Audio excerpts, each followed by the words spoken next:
We are evolving and becoming more conscious as a species. And I realized this through all of my mentors.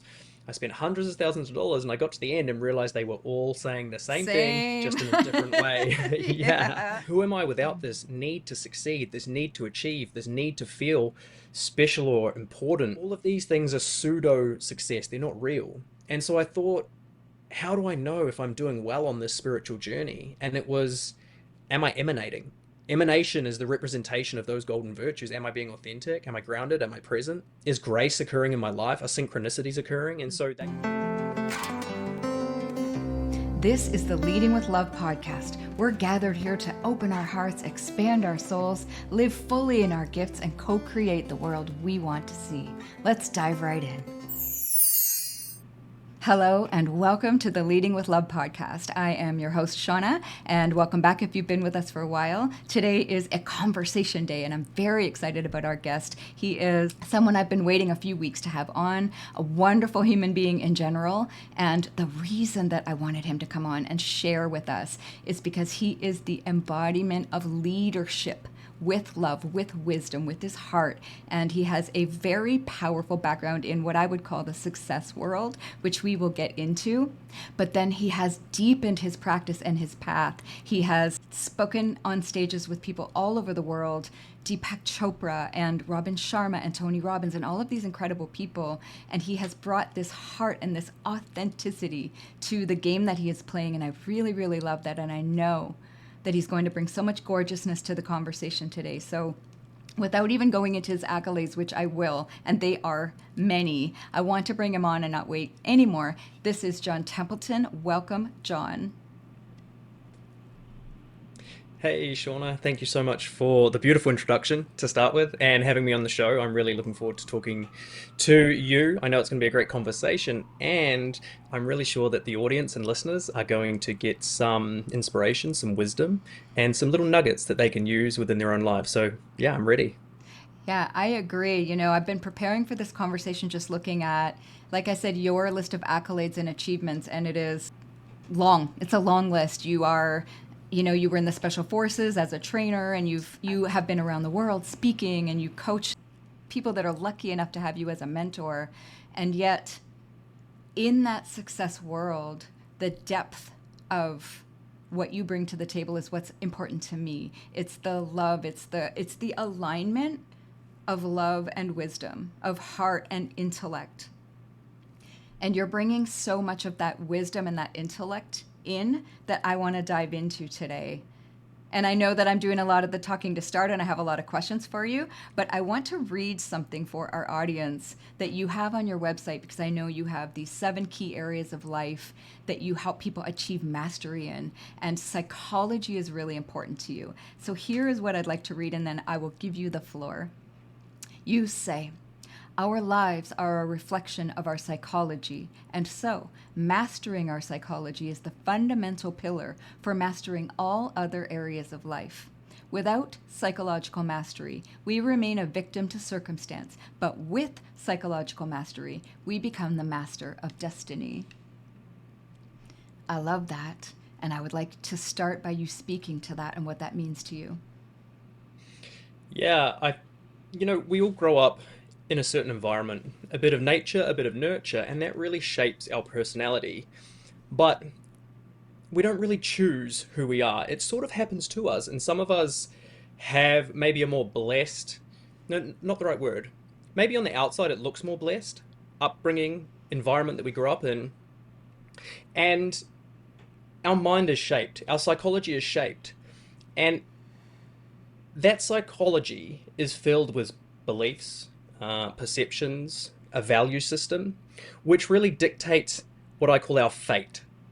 So if we allow our psychology to remain rigid, the way it was built from the past, we don't live out our true inspired destiny because we're just a victim to our patterns of behavior, our thoughts, our beliefs. And so I say that's the path of fate.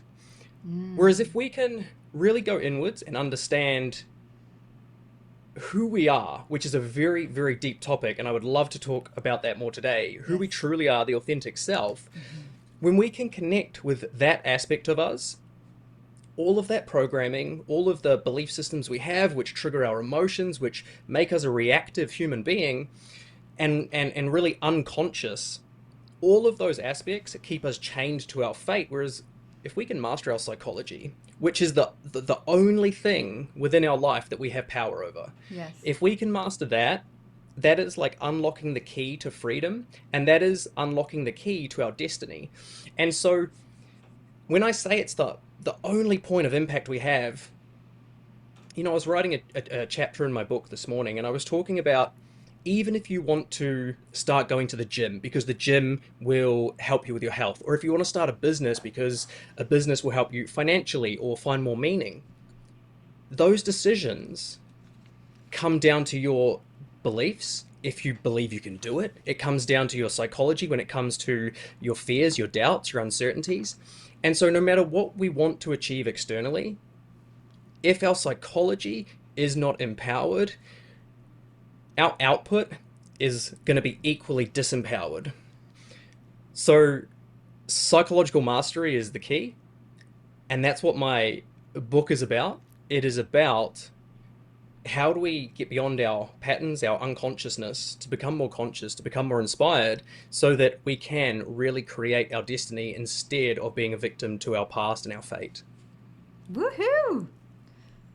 That is, I mean, you said so much there, of course. And so this is the book you're referencing, Authenticity, which was the hook for me. Authenticity is, it's not spoken about enough. I feel like it's not embodied enough, and yet here we are speaking about it, and that's part of the inspiration, right? Of inspiring people to be their true selves, which is where all the power is, which is the access to stepping into that destiny that you speak about. I love that distinction that you carved out there between fate and destiny, and using those two words so differently. One is kind of like, oh shoot, it's my fate, and I'm just run by these patterns that are looping around and have been instilled in me or installed in me throughout a lifetime, and I haven't even really questioned them. To destiny, which is like the opposite of that. It's magical, it's powerful, it's inner power, like you spoke to.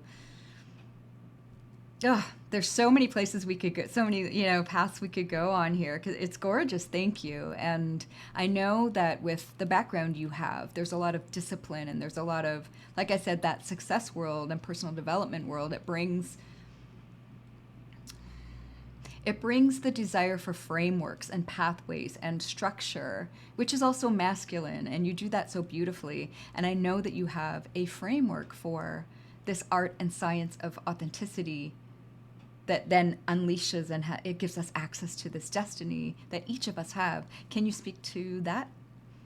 Absolutely. So, I'll start by talking about authenticity because it was something I struggled with in my own life, right? That's how we become, let's say, passionate about something. We have a problem in our life, we're trying to figure it out ourselves, and we dive so deeply into it that we start to uncover the truths that we didn't know prior. Mm. And that often becomes our path or our purpose in life. And so I was really successful, I believe, through through my late teens, early 20s, or all through my 20s and even early 30s. And that involves financially. I did really well. I was mortgage free at 30 from investing because I just put all this effort into learning about investing. So that was really cool.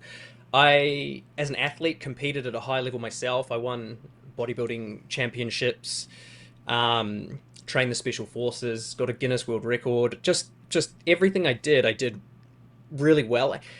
But driving it was this need to be better than other people. It was this need to Mm. be special or important, and this need to feel validated. Yep. And when I explored that pattern, it was because deep down I didn't feel good enough. I didn't feel worthy. And so that was driving everything. And I saw it coming out within my coaching as well. I wanted to be the best coach on earth. And it's great to have noble goals, but when they're driven from like these deep feelings of unworthiness, like it Mm. wasn't a pathway I wanted to take part in because it wasn't self-love. And so my life sort of crumbled from that point of realization where I went, I'm just driven by this big emotional wound. And so I started to reflect on, well, who am I without it? Who am I without this need to succeed, this need to achieve, this need to feel special or important? And that broke me into a million pieces because without that persona that I had created, and it was great, I had all this Yeah. success. Of It's not course. like I was a quote unquote bad person. Yep. It just, it wasn't a path I wanted to continue on because it was actually quite empty. As soon Yeah. as I would achieve something, there was just emptiness, and then I would need to achieve something else to keep Of course. validating myself. It's an endless So drive. So it common. is. It is. It's a bucket with a hole in it, which you can spend your whole life trying to fill it Yeah. up. Yes. And so I my life sort of broke down from there quite severely, and it was sort of intentional as well because I had the choice to keep going Yep. and keep speaking on stages and keep making all this money, or I had the choice to explore something different. And so I was stuck between a rock and a hard place because playing that same character I knew was going to be unfulfilling, but the other pathway was completely unknown, completely unfamiliar, uncertain, which was petrifying because I didn't know who I was without it. So I started researching a lot into what it means to be authentic. I started reading about psychology, theology, philosophy, trying to figure out who I was and what my purpose was. They were the two big questions. Who am I Yes. and what is my purpose? Yep. And no one had a clear answer. If you went down the sort of religious or theological route, it was you're a soul and you can get in communion with your soul through a Gnostic or a theosophical experience, which Mm-hmm. is it's like a mystical divine moment. And I thought, great, how do I do that? And then I would talk to psychologists and they would say, well, you are your value system. And I would explore, like, these two paths were different. They were saying different things. And so Yep. that's a big part of writing the book. I was just trying to figure out, well, who's telling the truth? Who am I truly? Who Am am I I my value truly? system? Like, do I have a soul? Do I not have a soul? Mm-hmm. And so my book was really written for me. It was me figuring out who I am, what's true, what's false. And then along the way I built these I built these really cool frameworks and I cannot wait to share them with the world. And maybe we can talk a little bit about them Absolutely. today. Mm-hmm. But after pulling apart theology, psychology, and philosophy, I came up with these frameworks. But authenticity, if I can give you a summary that we can dive into, Mm-hmm. to be authentic is to be conscious. I would say that is the center point of it. And so an authentic decision is a conscious decision. And so what does it mean to be conscious? Well, it means to be aware. And so we're always going through levels of greater authenticity. So it's not like now I'm authentic and that's the end of the road. We're always growing in wisdom. We're always growing in love because I believe love and wisdom are the same thing. And the more we grow in love and wisdom, the more authentic we become.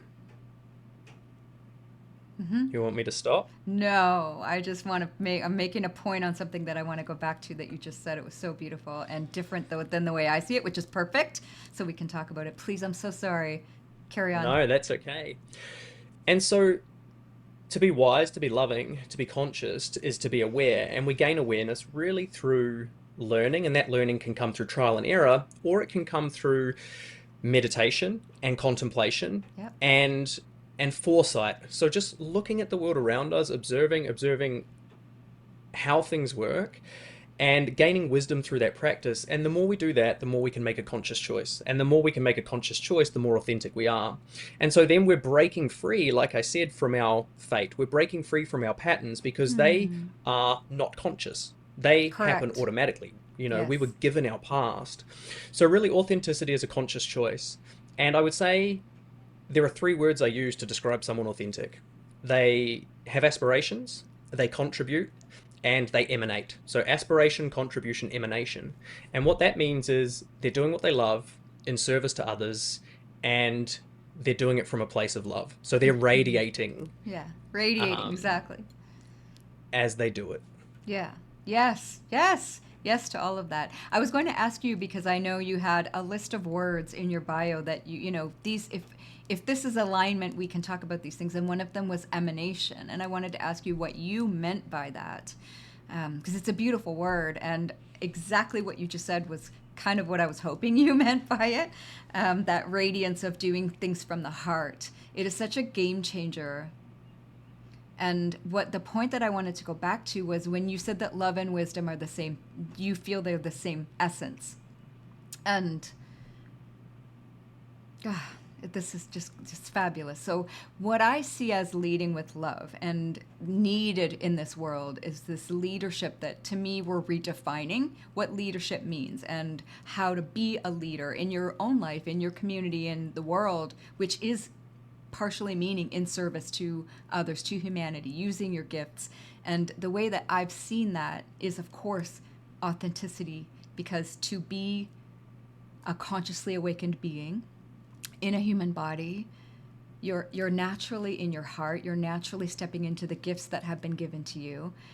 And the way that that has shown up for me is that the heart is love and the brain is wisdom. And then when you align those two, you're living as your authentic self so fully and so radiantly. And so for me to hear you say that you feel like love and wisdom is one and the same is a shift in perspective that I haven't heard before.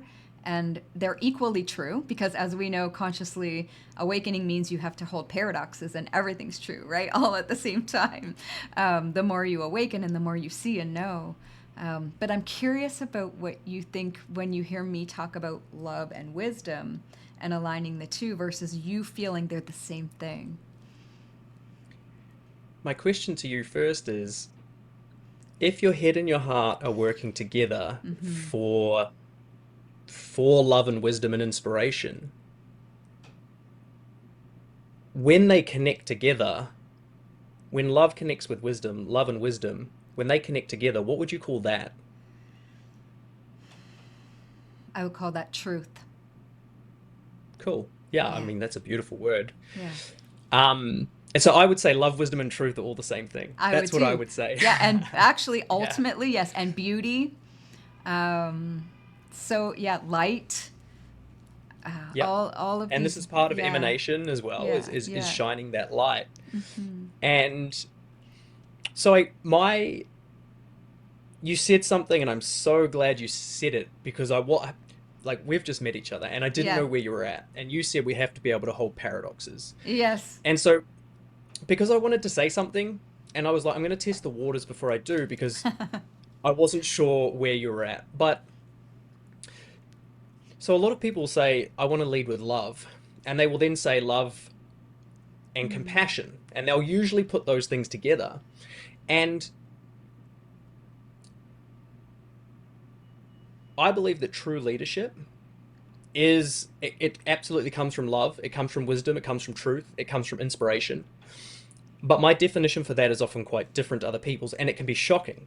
And so, yes, we need to be compassionate and we need to be caring, but I think we also need to be competitive and we Mm. need to be brutal. Okay. And so leadership can is this beautiful balance of compassion and competition. And it's knowing when to be kind, and it's knowing when to be a savage. And so I believe true leadership is that balance and wisdom. I believe this is wisdom. I believe it's love. I believe love is the integration of both sides, right? Mm-hmm. So it's if we just always try and be compassionate all the time, someone's going to walk over us at some Yes. point. There's no wisdom And there. there's not. And bless his soul, the the Dalai Lama got rooted out of his country because he had spiritual strength, but he Yes. had no physical strength, and Mm-hmm. the, his nation essentially got taken over by the Chinese because there was no masculine energy. It was an unbalanced pole. It was feminine energy Yes. without masculine energy, Yes. and so it had no ability to fight back. To And defend so itself. physically, yeah, physically physically got moved on essentially and got conquest, got taken over. And so the religion lives on because you can't kill something that's spiritual. It exists And in a based different in dimension. love. You Mm-hmm. right, but physically you can conquer something. And so to me, love and wisdom is understanding both sides, like you said, holding the paradox is true, and at the right time, have compassion and be welcoming and be what most people would call loving, but then at the right time, also be a savage, also be able to defend and protect yourself, also be able to defend and protect others. And that's the feminine and the masculine, the yin and the yang working together. And I say that's harmony, Mm. that's love, that's wisdom. And so wisdom is seeing that paradox and knowing that both sides are true, and then having the wisdom to discern at what point you need to go into your feminine and be compassionate, or go into your masculine and be more dominative and stand up for yourself, stand Yeah. up for your beliefs, stand up for your culture. This is so beautiful and so important because thank you for speaking all of that. Thank you so much because I don't think that people talk about the brutality or the savageness, and I would have never thought those words or brought them up, and I'm glad that you did because it is said, right? You have to be able to not able, be willing to fight for peace, right? It's like those are paradoxes right there. You have to be able to stand strong in what you believe in. That is love. Love is powerful, but it's only powerful if it's put when it's put to the test. And that may mean disharmony. That may mean putting an end to chaos so that we can have peace, and standing up and being strong and being brutal, and putting down forces that are not wanting love in this world and not supporting light and harmony and unity and connection and community and loving families in this world. And there's a lot of that. I mean, we're at this point in this lifetime, this intersection in time and space on earth, where this battle seems to be fought. It's being fought right now. And I didn't know we were going to go here with this conversation, and I'm glad that we have. The Dalai Lama is a beautiful example of just pure love, and yet pure love can have people sitting on a beach singing kumbaya with no money and no shelter, and the intellect side of things can destroy the world, right? Just the intellect, just the masculine energy when it's toxic, or just the feminine energy when it's weak and victim-y, versus this powerful feminine and masculine that stands for what I believe. Truth. There is harmony there. It's gorgeous. Thank you for speaking that. And I think as well, not I think, I know, Hmm. we can't be authentic if we can't hold that paradox, because we're going to pick a side. And the moment we pick a side, we step out of what's true. Yes, And correct. we instead of holding the paradox, which is true presence, when you can hold a paradox, that is pure awareness. That is non-judgment, which is Buddhism, non-judgment. That is one of the most spiritual things a person can do. And true non-judgment is seeing savagery as equally as beneficial as kindness, because together those two poles create harmony.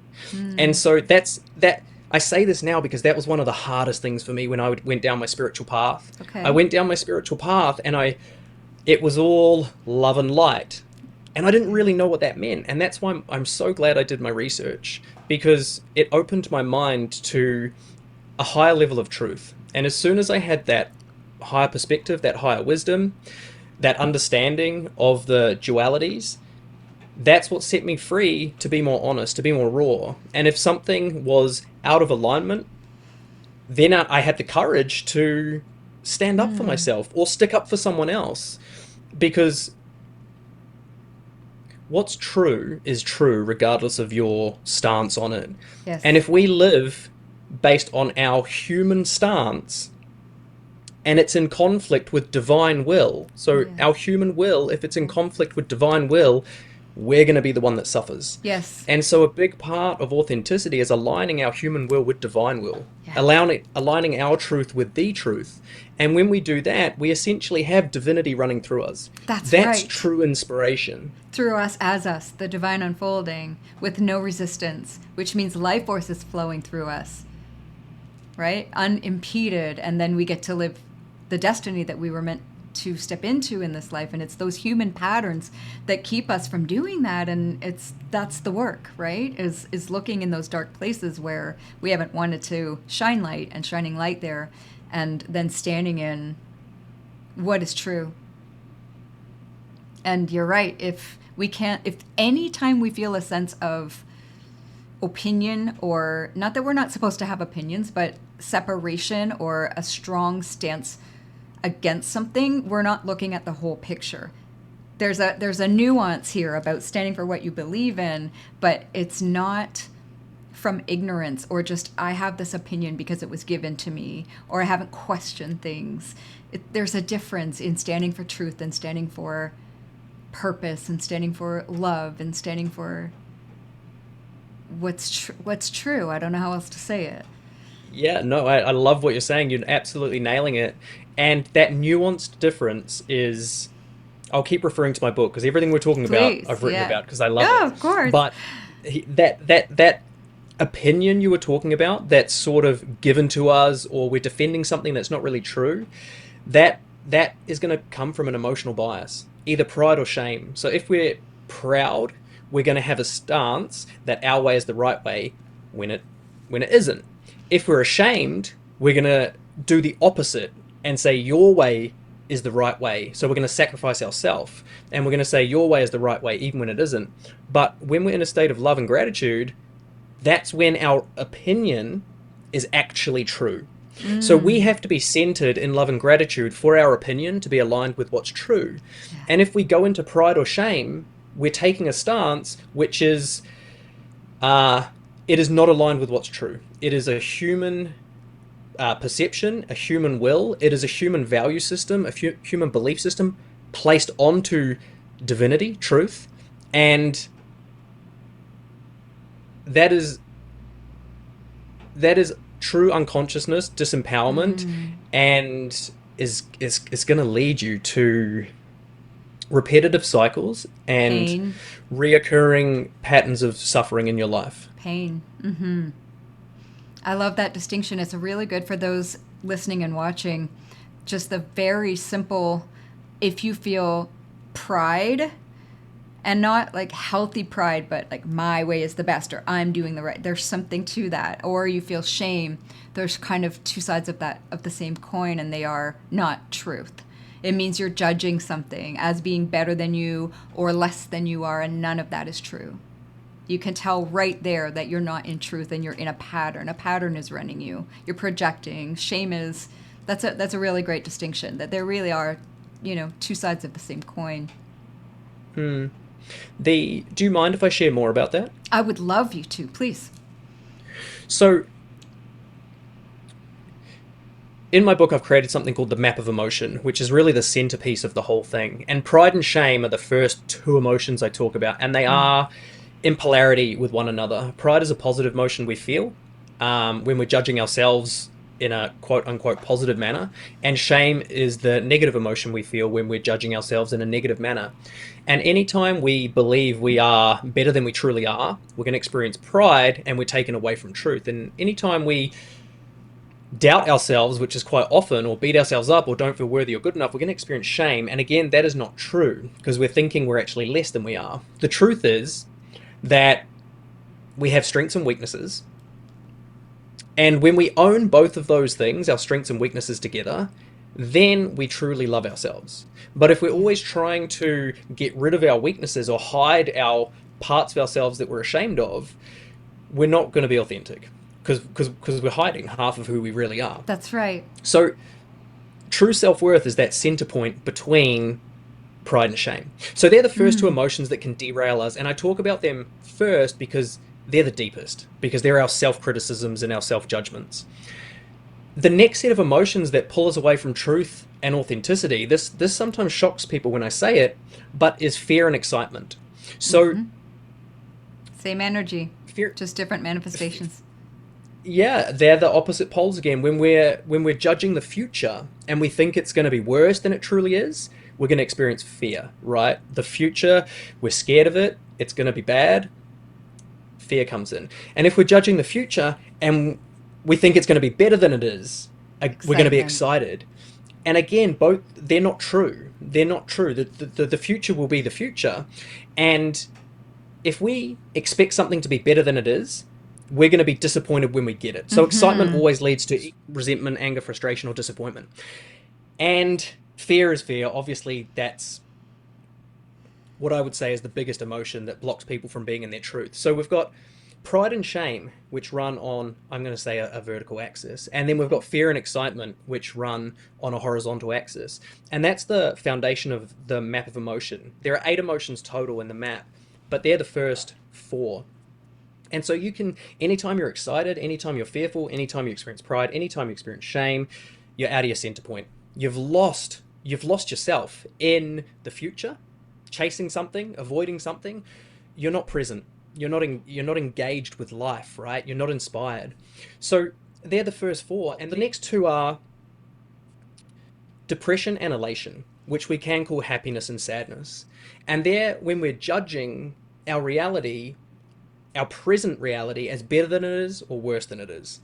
And so anytime we're saying, right now, I've got everything and I feel great, because these emotions are in polarity with one another, it means at some point in the future, we're going to judge our reality and say, I don't have what I want. And so if you find your life goes through cycles of elation and depression, it's because your lower mind or your lower self is placing these judgments on reality, which is a sign we're not grateful. And believe me, Hmm. there are definitely times where I'm not And grateful and present. I'm Yeah. judgmental. Yeah. Yeah, We're right. human. So elation, yeah, elation and depression pull us off center, and the other two is anger or enraged and relieved. And there's a whole science behind this of which perceptions create which emotions, and also how to, I want to say, heal those perceptions, which is where love and wisdom comes in. Because if we're judgmental of our past, if we're judgmental of our future, if we're judgmental of our present, we're not grounded in who we are. We're not present. We're not inspired. We're not enthusiastic. We're not graceful in what we're doing because there is some emotional push or pull controlling us. Right. And so we're It's not not in truly the center. conscious, we're not truly authentic, we're not truly in control. And so it's by mastering those 8 emotions that is a massive part of our purpose in life that actually puts us into a state of unconditional love. The soul is the state of unconditional love. That's what Yep. soul stands for. And so by practicing centering ourselves, and there's a whole methodology around it in the book, we actually get to find inspiration and instead of being driven by our emotions.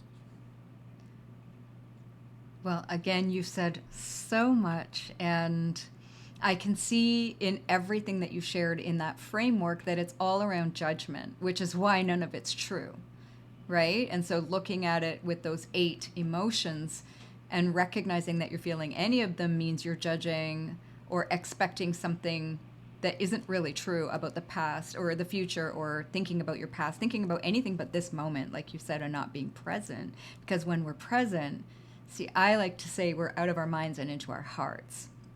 And so all of those things are in the mind, right? The judgment. And yet you bring emotion into the conversation where if you can transcend these emotions and heal the way we look at things, then we have that presence. And to me, that's being in our hearts while still having the intellect and the wisdom. There's just, I love, we really are doing the same work. Of course we are, right? That's what's happening on the planet at this time as people are awakening. But we bring different wording to it and different experience, life experience to it, which is perfect. It's exactly why we're having this conversation. Because sometimes when you hear someone say something in a slightly different way, it lands and you get it and it unlocks something. And so the way that you're saying things is different than the way that I say things, which is perfection because we're saying the same things. because we're accessing the same essence of who we really are, just from different And backgrounds. I love the way, and this is something I've had to learn for myself, is because I used to be really judgmental of people.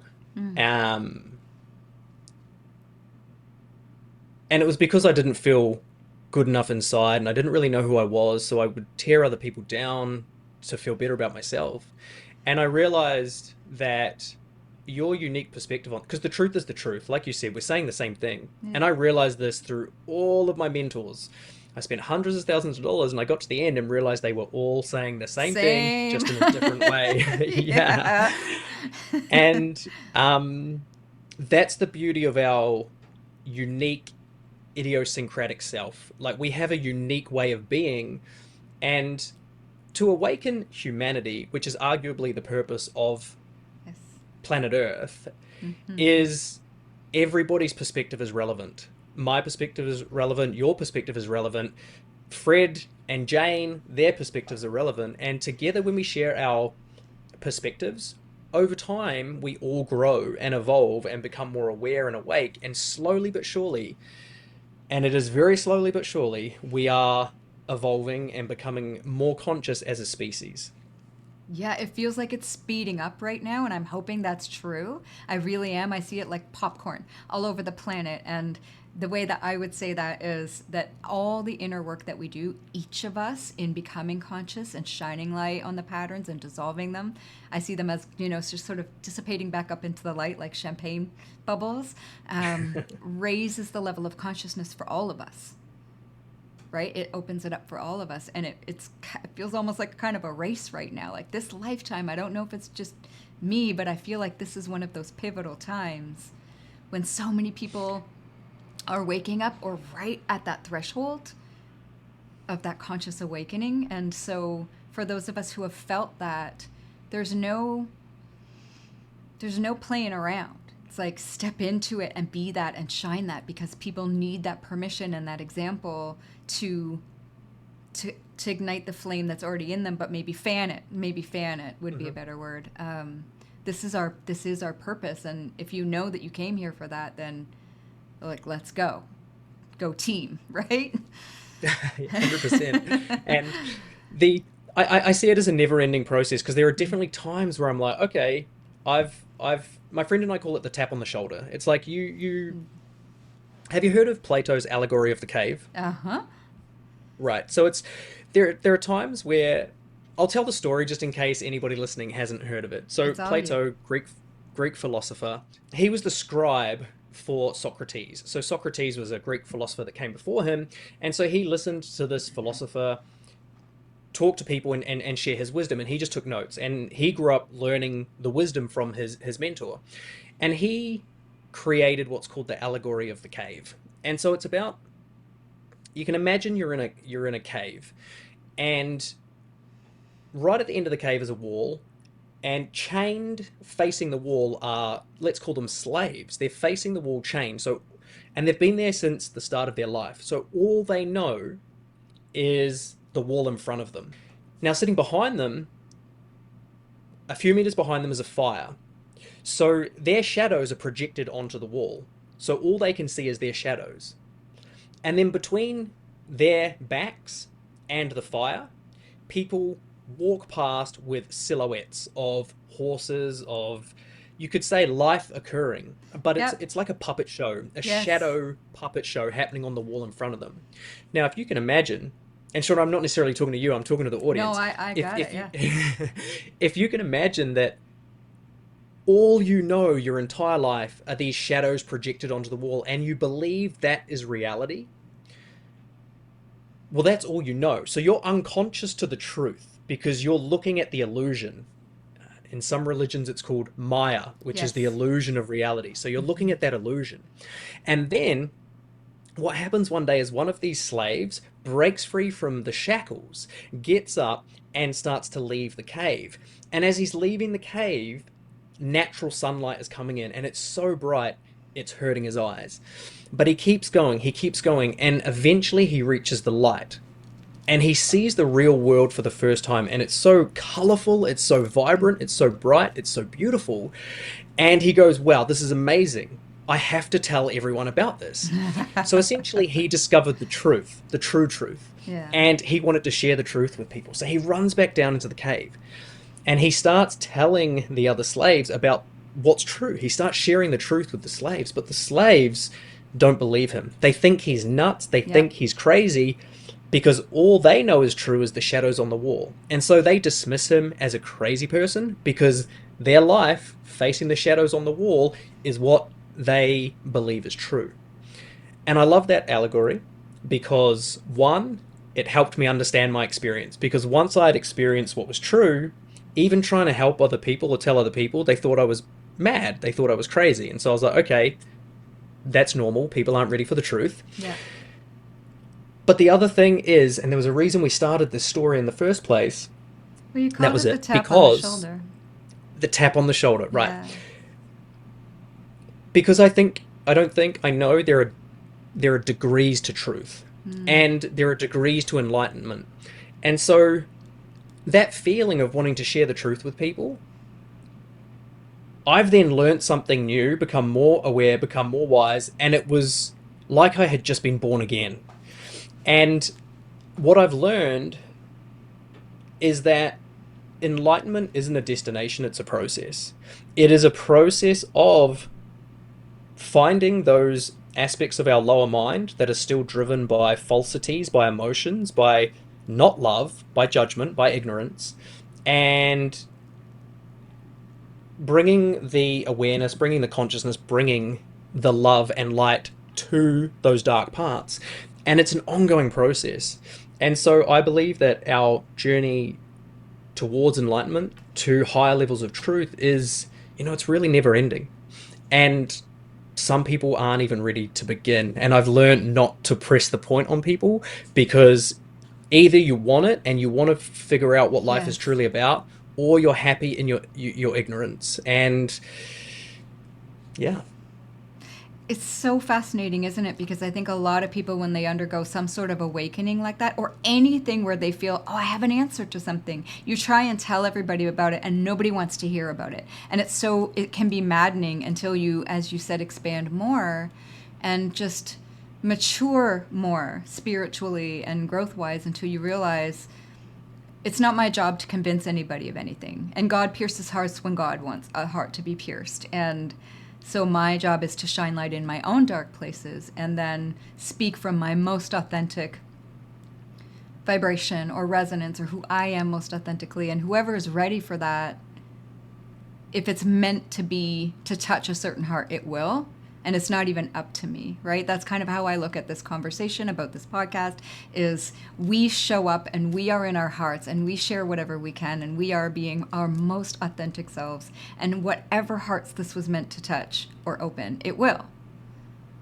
And if they're not ready, there's nothing we can say that will make a difference. And if they are, maybe something we say will make all the difference. Yeah. The I guess another layer of wisdom for me was, why do I want people to awaken? Is the world not is the world not perfectly divine as it is? And so I looked at that belief of like, well, I have to awaken people. And that was another desire driven by some kind of lack. Because to truly awaken someone, all you have to do is, like you said, just be inspired yourself. That is if you're a parent, the best way to raise your children is to be inspired.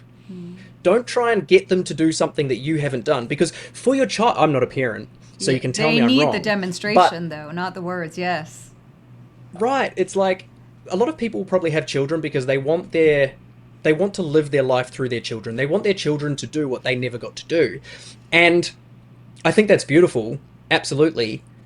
But you are their first mentor, and you can only take someone as far as you've been. And so I think the best parenting technique is to put yourself first. And what I mean by that is, make sure, like, put your mask on, they say, if you're in the airplane, before you Exactly. put your the other person's on. Because if you're an emotional wreck, or you're struggling, or you're stressed, your child is going to experience that. And I use the metaphor or analogy of a child. it's any relationship, Yes. whether it's a stranger or a family or someone you love or a colleague. The more inspired you are, the more you're gonna affect them. And so I looked at my desire to awaken people and I went, this is just another desire. This is just another part of my ego wanting to, prove a point. So I gave up on that as well. And the more you sort of let go and surrender these ideas, the more you emanate because you're not trying anymore. It, Yeah. it becomes like effortless You're effort. more It's peaceful, more authentic. yeah, that's it. Yeah, Yeah. for those of you who are listening and not watching, John is talking and I'm just nodding and smiling because it's true. And that desire to awaken people comes from, I've been through it very powerfully. And there's a scarcity there, and there's a dichotomy or a gap or like a, I don't even have a word for it. But what I'm trying to say is, it's the way that I would say it is, it's either all God or none of it God. Either there's divine unfolding here in everything and all of us and all the things that we see as bad or wrong or evil or dark, or it's just none of it's divine. So like you can't have it both ways. You can't say I have a purpose and there's this divine unfolding and everything's so beautiful and everybody else needs to see it. Well, if I'm God, so are you. And so is everything else that I think is wrong. And that's a garbage point of view. Like it's just when as soon as you examine it you can see it's trash. It's not the truth. You have to well, we don't have to do anything, but just It's wise seeing to. I that like to say yeah, that. I like to it's say it's wise wise to to. do this. Yeah, and as you spoke to with relationships, whether it's parenting or whatever it might be, I am, self-love is huge for me. I teach about it. I, do trainings, and I've had to go through that deep, deep process of learning what that meant and pouring into myself. And I am a parent, and that martyr energy, especially for moms, can be really, really strong. It's a strong program, let's put it that way. And I think as you would say, I know on earth right now that victim mentality and martyrdom and enabling that victim triangle, it's being brought up for so many people to see in themselves and in others, to be purged, to be healed, so that we can take self-responsibility, but in a really gorgeous way, and pour into ourselves so that what comes out into the world is from overflow and not from sacrifice or martyrdom. Again, totally different words to say something very similar. Put your own oxygen mask on first. And I speak to that a lot too. Yeah. As we were talking, I was also thinking the movie The Matrix is a great representation of people that are not ready for the truth. And I think it depicts. I don't know how much you know about The Matrix No, and the I story just was behind The saying that Matrix. yesterday. They say, right, that the people who are in the system are so, what did you say, so hopelessly? You say it. Yeah, well, you just gave me goosebumps because you Woo! Yeah. that exact line that Morpheus says. So for those watching, obviously, or listening, The Matrix, it's a movie. If you haven't seen it, it's about a guy called Neo, who goes essentially everybody is locked into a simulation, and he breaks free from the simulation. He's the chosen one, and he's the chosen one to awaken everybody from the simulation. And it's a fantastic movie. If you don't, because we're not taught, but if you don't understand the theological background to the movie, it's just a fantastic freaking action movie with great Yeah. action, right? And Yeah. a cool story. Amazing. But when you understand the awakening process, and this can take a religious tangent as well, because I'll just say it, Neo is Jesus. I don't know if I don't know You're if you knew going that, but there. Neo is. Okay.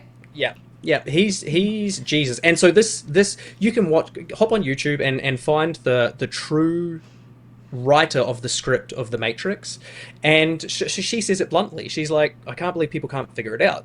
And Morpheus is John the Baptist, I believe. But anyway, if you're not religious, great, you can toss all that stuff out. The It's still a powerful story and metaphor. For Some what's say true, and documentary. Morpheus does say, he says that people are so hopelessly dependent and enslaved within the system that they will essentially defend the system that is enslaving them. And that is the same message that you get from Plato's allegory of the cave. It's like, hey, Yes. wake up. There's a world out there. And people are like, what are you talking about? You've lost your mind. And And they it is get a different angry. dimension. They get angry. They Angry. will fight for and even die for the system because it's been so deeply programmed. And, we're not going to go too far down that rabbit hole, but absolutely. Yeah, yeah, yeah. And so the movie, The Matrix, is to me, it's well, it is. It's the exact same story as the allegory of the cave, and the the nuanced beauty. I could share so much from the movie that's just I like love it. wow. When I first saw The Matrix the very first time, I was just like, it was one of those moments in life. I know this sounds crazy because it's just a movie, but it was a moment. Like, I remember the partner I was with at the time, we just looked at each other like, what just happened? That was amazing. Like, that was, woo, so many shivers up for me as well. It was, it was a potent moment, and it was meant to be for those who were ready. Yeah, right. Did you know at the time it was about well, like I knew at the time it was about breaking free from a system, and Yes. I assumed that system was it's like the same way Andrew Tate would talk about it. You know, get financial freedom, screw the government, all of those things. And I thought that at first it was breaking free from the system of the Mm. government, and then I realized it was actually breaking free from the system of your mind and your programming. Where were you when you first watched it? How did you see it? I think that I let it percolate as I watched real, quote, real life unfold. And of course, we're familiar, like you said, with that idea of Maya and this whole thing being a simulation or an illusion, which is even talked about more now. In the last few months, a couple of years, and people are talking on podcasts about, wow, we're really going there. Okay, about this potentially being a simulation, just quantum physics wise and science wise. It just there's so many questions that we don't have the answers to. But when you look at something like The Matrix that was so ahead of its time and has been called a documentary by some people, it's fascinating to look at. Well, yeah, these systems are enslaving us, and we are blind to that, and many people do fight for that, and those who are talking about it get sent to the sidelines. The sane will seem insane in an insane world, right? Yep. So it's just like all the things that it's All the things. all the things. And as you've experienced, as I've experienced, a lot of people don't want the truth because No. it's blinding. It's they would rather live in the illusion. They would rather live in the fantasy they've created because it's safe and comfortable. And this was the junction point I was at when Yeah. I noticed my personality was within this illusory world chasing success, and I saw through it. I saw through the illusion, and that's when I went on the journey of Mm. there must be something else because this isn't it. And that was when the real spiritual path unfolded. Lots of meditation. I got heavily into meditation. Um, Yeah.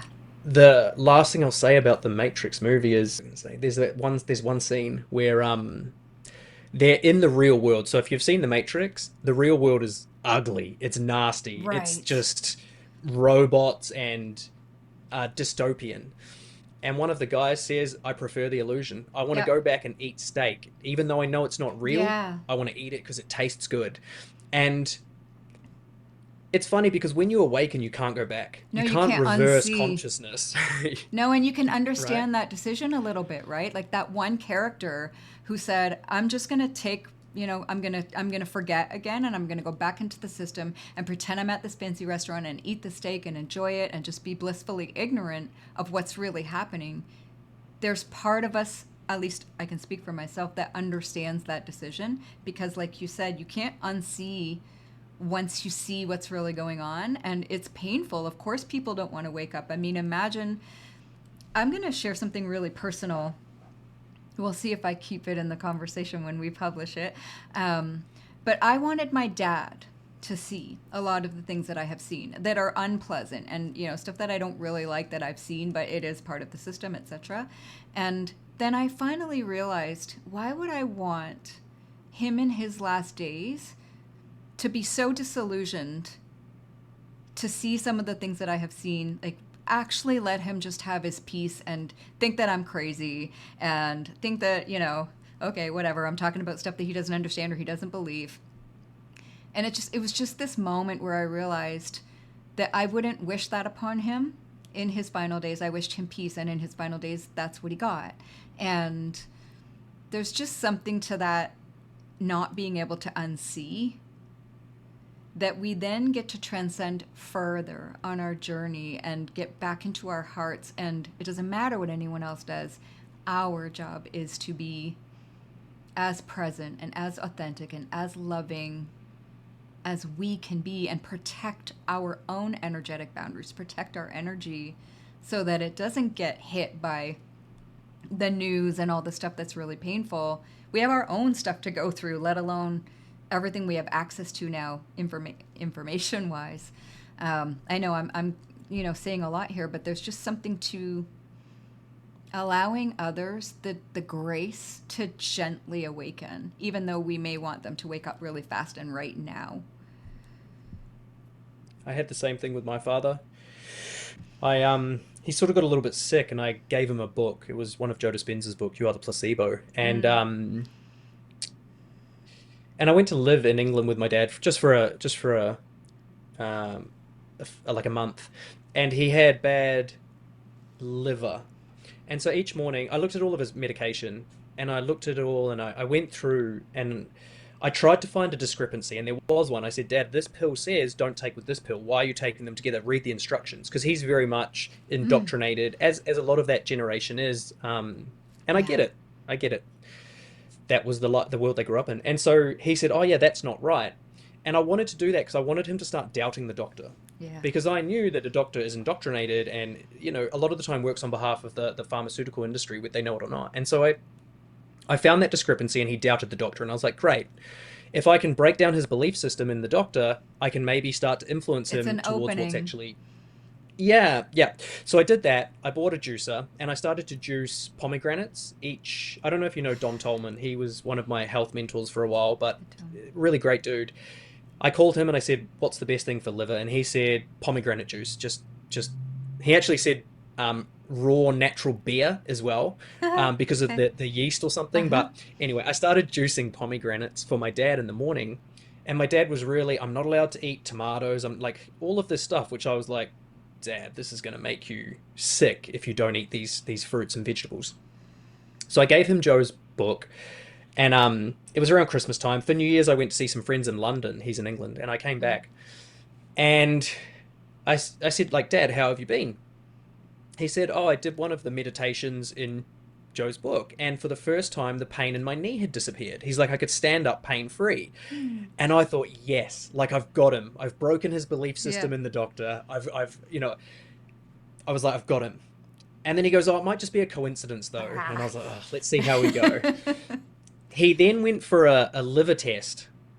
For the first time in 5 years, his the values on his liver, there's like stage 1, 2, and 3 liver damage, it had Mm. reversed for the first Wow. time. And this was only after a few weeks of pomegranate juice and getting him to stop a certain lot of pills. And I thought, okay, I've got him. His liver values are better, his knees better. Great. I left. He didn't read any more of the book. He said it was just a coincidence. He stopped juicing and everything went back. And I, at first, was like, I guess, upset. And then it turned into, I love my dad, right? And I talked to him, we talk politics and we have different political views, and that's great. Yeah. And I just love him now. I just love him Mm. and his perspectives, and I don't Yeah. I don't try. We just laugh and argue sometimes, and it's like what you said with your dad. It's like, if you want to believe that and have your model of the world and have that safe, I call it, like, that's the safety and stability Mm-hmm. of your belief system, Go like, for that's it. great. Yeah. Yeah, you do that. And yeah, I mean, I had that same struggle with my dad for so many years, and he was on all of these medications, and it was so painful for me to watch and witness. And I really learned, it was one of my greatest teachers of surrender and detachment and allowing someone else to have their own unfolding and their own path. And they're like, who am I to say what he's supposed to believe in or do? Or, it's that same function of either it's all divine unfolding or none of it is. It can't be that mine is more divine unfolding than his, or my choice. That doesn't even make sense, and it's unkind actually, and it's selfish actually. Now that I think about it, and it's also a little entitled. Maybe I don't have the right words, but it's like, who am I to say what you should believe on your beautiful life path? Yep, that's the But I pride really element I was wanted talking to. about. Yeah, I really wanted him to change, and he didn't. And he died because of it. All those medications. I mean, he was just riddled full of medications. But it's Yep. how, who do we know what karma might he have been working out? Maybe he was there as part of my path as a gift to me to help me be healthier. We just don't know. There's a kaleidoscope of meaning that we don't see. We only see our little part of it. I'm with you on all of it. And the you mentioned karma. I was going to say to you as you were talking, I was like, I wonder if she believes in karma, reincarnation. Um, but I do believe that our karma. So I describe karma as the law of cause and effect. It's the cause and effect relationship of our values, and our values come from our childhood. And so, again, a lot of authenticity is overcoming our karma, which is looking at our value system that was given to us and then breaking down whether it's true or not. And so your dad had his value system, he had his Mm-hmm. karma to work through. Because you mentioned it earlier, actually, all unconscious patterns eventually lead to pain. That is the only inevitable outcome. Even if you're super successful, you're making all this money, eventually it will lead to pain. And so all roads lead to pain for one reason, because we're meant to awaken. We're meant to give up Yes. our human value system to live in alignment, to be present, to live in alignment with divine will. And so part of our karma, well, part of our life is overcoming our karma, and part of our karma is our value system. And when our value system is false, it leads to pain. And so, you know, maybe It worked. reincarnation's real. I believe it is, Yeah. and I think your dad's probably got some learning to do on his next, Whatever next his adventure reincarnation is, around. wherever he is. Yeah, Yeah. yeah, yeah, Yeah, we don't know what he yeah, was working out. And yes, pain is a catalyst. It's a beautiful catalyst in this earth, whatever this is, right? It definitely, when people hit rock bottom, when they're in so much pain, it is an awakening catalyst, no doubt about it. And I would like to learn through joy now. There's been enough pain, but it definitely works. It's yeah. definitely I'll very say. powerful. I was gonna say good luck. Good luck not having any more pain in your life. I don't think. Oh, I'm not sure that I it's, but think life will keep lifing, right? it will. I think joy's our natural state, but I we do get in our too. own way. And until we learn not to get in our own way, then we're going to keep experiencing pain. And I would love to say I've reached a point where my life's just pure joy. I don't think it ever will. And I think that sort of expectation is unrealistic.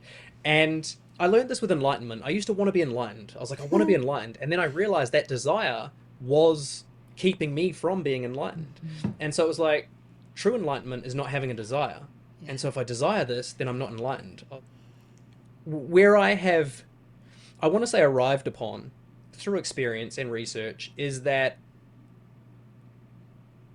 true, I call it harmony, I don't call it peace. True harmony is Mm. accepting the negative side of life. And when we can accept the negative side of life, because here's why: pain and pleasure are the same thing, right? When someone's having an orgasm and you take a photo of their face, are they in pain or pleasure? Like, Mm-hmm. what is that face? It's they're two sides of the same coin. And so when people have all the pleasure in the world, they get everything they want. I say there are two pathways to hell: either don't get what you want or Yeah. do get what you want, Yeah. because either way you're going to feel empty. And so if pain and pleasure are the same thing and we're trying to avoid pain and attain pleasure, eventually we're just going to end up with pain, because they're the same thing, some kind of pain. And so the ability to accept, it's like choosing our poison, because whichever pathway you take, it's going to be difficult, it's going to have challenges. If you want to get married, like, well, that's going to come with challenges. If you want to stay single, you're probably going to become lonely. Each path you pick is going to be hard. Same with, do you want to be financially free or run your own business? Well, that's not easy. That's Well, do you right. want to work for someone else and be an Everything. employee? Yeah. Every path is hard, so pick your Yeah. path. And Yes. and and And I guess looping back around, I think that's wise to go, well, I know it's gonna hurt, so what do I want to suffer for? And that ability to Mm. suffer for something, that conscious choice, I say that is the authentic path. What am I willing to suffer for? Okay, that. Let's go. Let's go.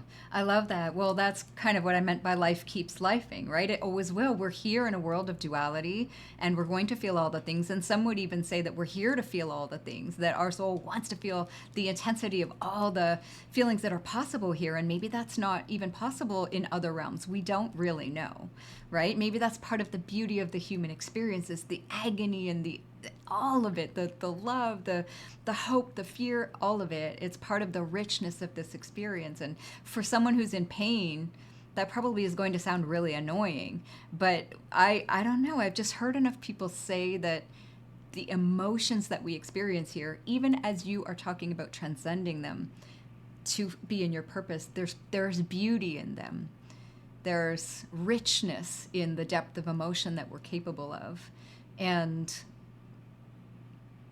it's not going to go away, but I agree that joy is our natural state.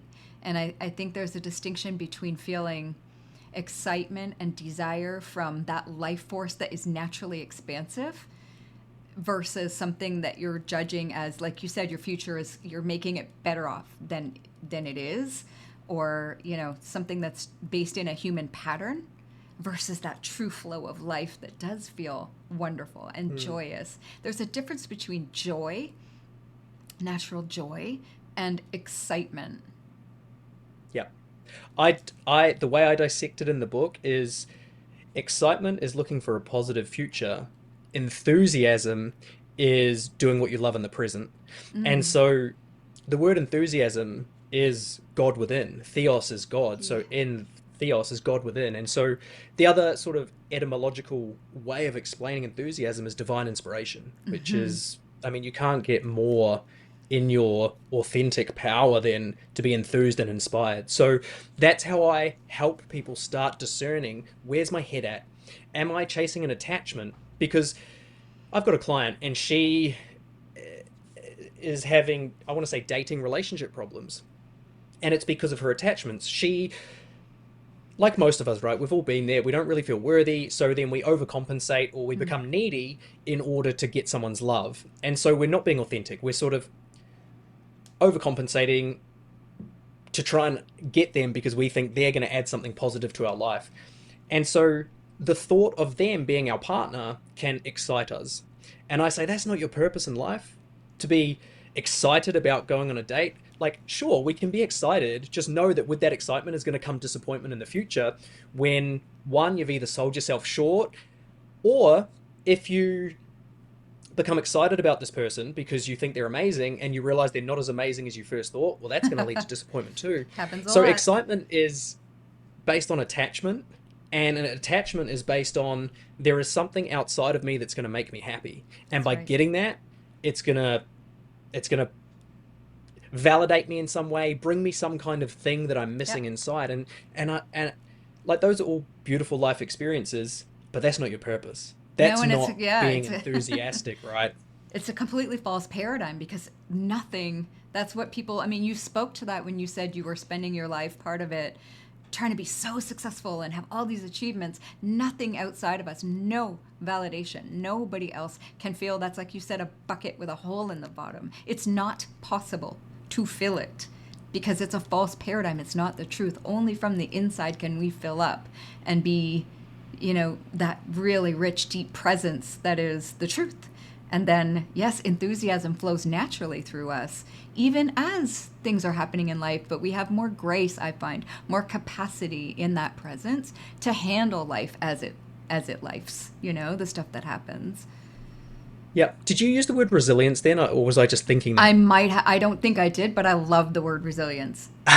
That's funny. Okay. I love that Yes. you heard Yes. it because the essence was there, even though I don't think that I said the word because I said grace and capacity, but that's resilience. Grace triggered me in a really positive way because Yeah.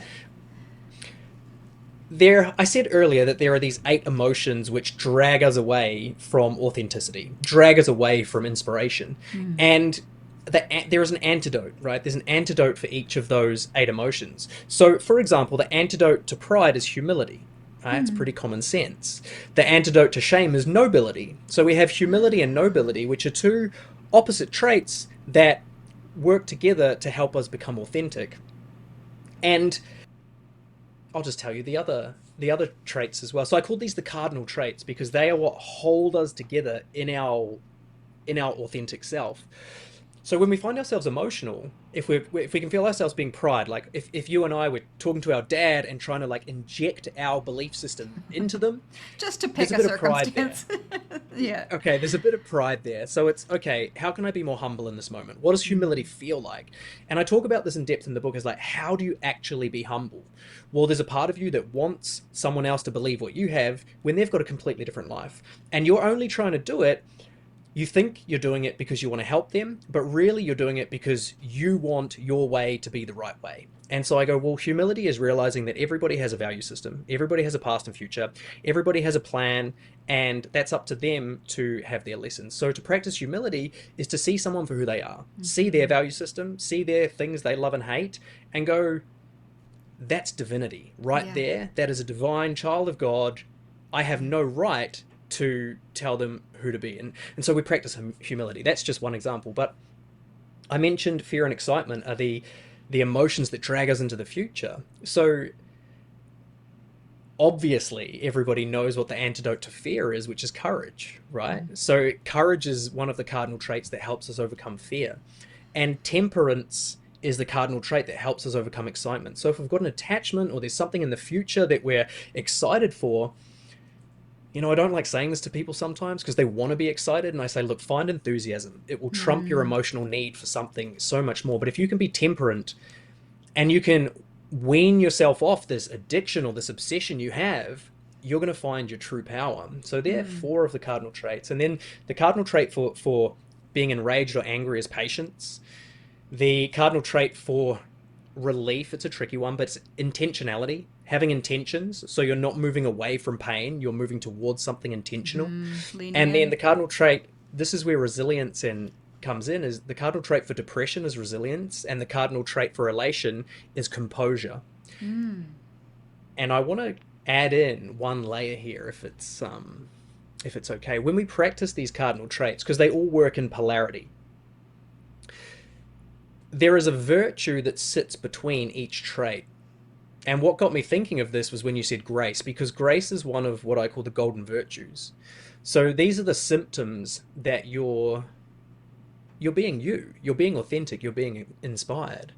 And so the first one is presence.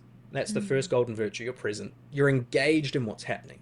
The second one is, this one sits in between like humility and nobility. You're authentic, you're truthful, you're real. That's the second golden virtue. The golden virtue that sits in between composure and resilience is grounded. You're grounded. You're just here now. You're not away with the fairies. You're strong within who you are. So you're grounded in who you are. And then the last golden virtue is grace, to be graceful, which is the golden virtue between patience and intention. So our intentions pull us forward, but patience allows us to do it in divine time. And when we do that, we become graceful, and grace starts occurring within our lives. Yes. So those are my golden virtues, and they're what I strive for. And it can be difficult. The reason you can't measure spiritual success. It exists beyond duality.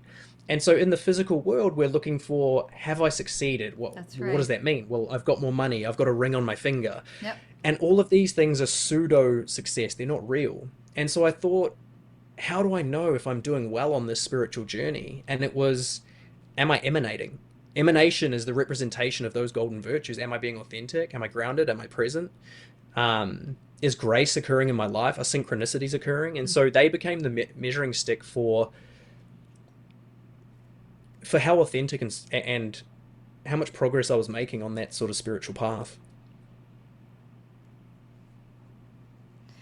I love it. I love all of it. This is why we're having this conversation and why I wanted to just have you here to share, because as I said at the beginning, with the amount of success you have had in your life, if that had been all you were bringing to the table, and this sounds crazy, but that's just in the physical world, right? We wouldn't be having this conversation. It's the spiritual and the authenticity and the heart that, to me, it's again leading with love, right? It's bringing the heart into the game. It's bringing the intangible yet very powerful forces of grace, of resilience, of love, of, compassion, but also temperance. That's a beautiful word. You used so many beautiful words. And it's almost getting biblical with some of these words, right? Because, I mean, there's a lot in this world that's based on the Bible, especially in the West. And there is a lot of beauty there. And temperance is one of those words. And grace is one of those words that just have so much power to them. And everything that you shared, just all of it came right into the center, which is why you have it as a, one's horizontal and one's vertical, right? Because the center point is the grace and the resilience. It's the presence. It's the authenticity. It's all right here, right now. Right here, right now. Yeah, that's beautiful. You feel that just beautiful silence. It's grace. Silence. It is. It's the only true thing that exists. Yeah, Complete and total silence. correct. Yeah, the formless behind the form. It's silent. Beautiful. Well, I can't imagine a better place to close out. This is so lovely. Thank you for sharing that moment of just spectacular quiet with us, with me. Um, I will put in the show notes, of course, where to find you and, your website and everything that you want me to, and we'll talk about that once we're off the air. But is there anything you would like to close out with to share with our audience? Keep listening to this podcast. Keep listening to other podcasts, because growth, knowledge, wisdom, experience is the only self-fulfilling thing. If you're looking for something other than your own consciousness to expand, and I'm not saying don't do that, but it will be limited. The only thing that will ultimately bring you what you want is figuring out who you are, who you truly are. Amen. Thank you, John. Thank you for this My beautiful pleasure. Thank you. conversation. It's wonderful to know that you're out there walking the earth at the same time as I am, and we're just doing this beautiful work and just being as present and loving and in purpose as we can be in each moment by choice. I'm grateful. Thank you. Thank you.